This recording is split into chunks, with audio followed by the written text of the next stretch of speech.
So students, in this lecture we will be discussing about synchronization.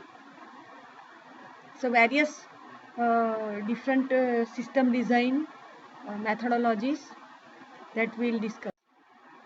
So synchronization is defined as the logical operations that are performed in a specific order or sequence to ensure correct and reliable circuit function. That system is known as synchronized system. The process is referred as synchronization. So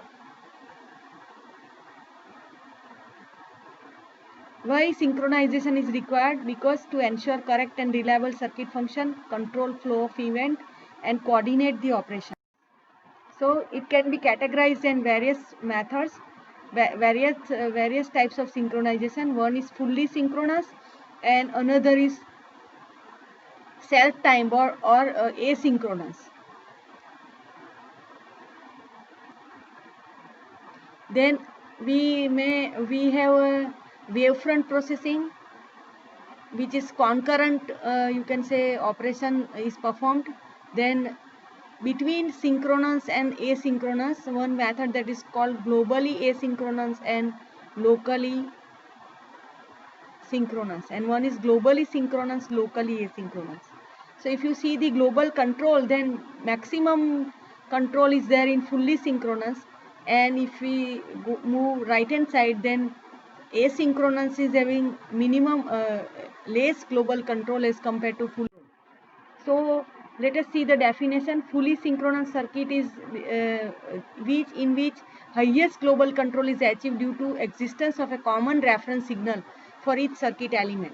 Example is systolic array processor. Wavefront processing is the system in which level of minimum global control where the operations are performed concurrently, not sequentially. Self-time circuits are the circuits in which synchronization is achieved using handshaking protocols rather than common reference signal. And GSLA is globally synchronous, locally asynchronous, provide intermediate level of control between fully synchronous and fully asynchronous. So in this case, multiple local reference signals exist rather than single global reference. Such a system is not practical since global common reference cannot be achieved, but it gives benefits between asynchronous and synchronous. So it is intermediate between the. If we go to the previous slide, you can see here data transfer from launch, output of launch or input to the computational unit to the capture element, input to the capture element, that is always will be on the next clock cycle. If this data transfer is in the one rising, then after one interval data can be transmitted. So that much delay will be always there. So performance parameter for synchronous circuit, throughput. So what is throughput? Rate at which computation is repeated, that is known as throughput. What is computational latency? So overall delay from the time a new input is applied until the result is reliably produced, that is known as computational latency. So these two parameters are important for synchronous circuits, and performance is measured based on these two parameters. The advantages of the synchronous systems are most widely used, more predictable. Verification and test procedure for large scale synchronous circuits are relatively easy and efficient. What are the limitations? So slow speed, more power dissipation, higher switching noise, and highly sensitive to environment and process variations. So these are the limitations of synchronous circuits. Now second is self-time circuits, which is asynchronous circuit. So block diagram is given. You can see here it is operated. Control is achieved using handshaking protocols, means request and acknowledge kind of signals, and data will flow based on this handshaking protocol, and clock signal will not be there. So delay terms are defined like TL plus 4 Ti, and limitations are limited throughput, additional return to zero transition consume power. So solution is you can use non-return to zero kind of signal.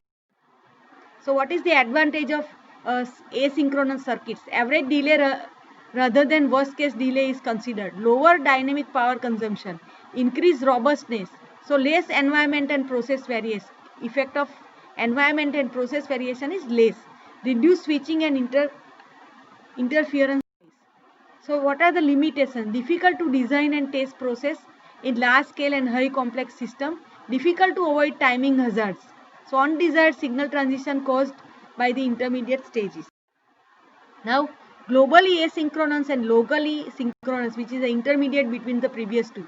So intermediate approach between FS and you can say FA or ST to take advantage of both. This scheme is derived. So factor over self-time circuit, limited throughput for self-time, asynchronous disadvantage, limited throughput, significant increase in complexity, difference between local and cross-chip clock signal, variety of clock frequencies within the different on-chip block, increasing reuse of existing circuit block, and heterogeneous processing element with different clocking requirements such as DSP block, microcontroller and memory. So these are the merits you can say or you can say difference as compared to asynchronous circuits. So this is the diagram of globally asynchronous, locally synchronous circuits. So you can see here all the local blocks are using different clock having separate clock generators. So that is why clock distribution में जो signal integrity problems they are not there. Skew, jitter, etc. will not be there. And local, you can say global control is achieved via synchronizers. So you can see here synchronizers are used to synchronize between the blocks. So this is the methodology, how it is designed, and these are the advantages of GALS. Clock distributed network is easier to design at lower local level.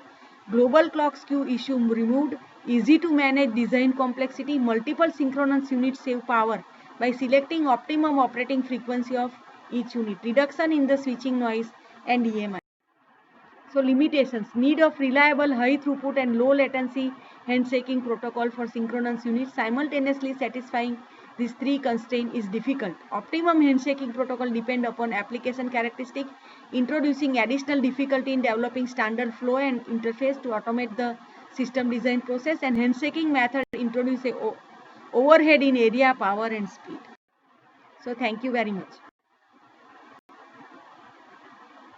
So next we will see on-chip clock generation, next lecture.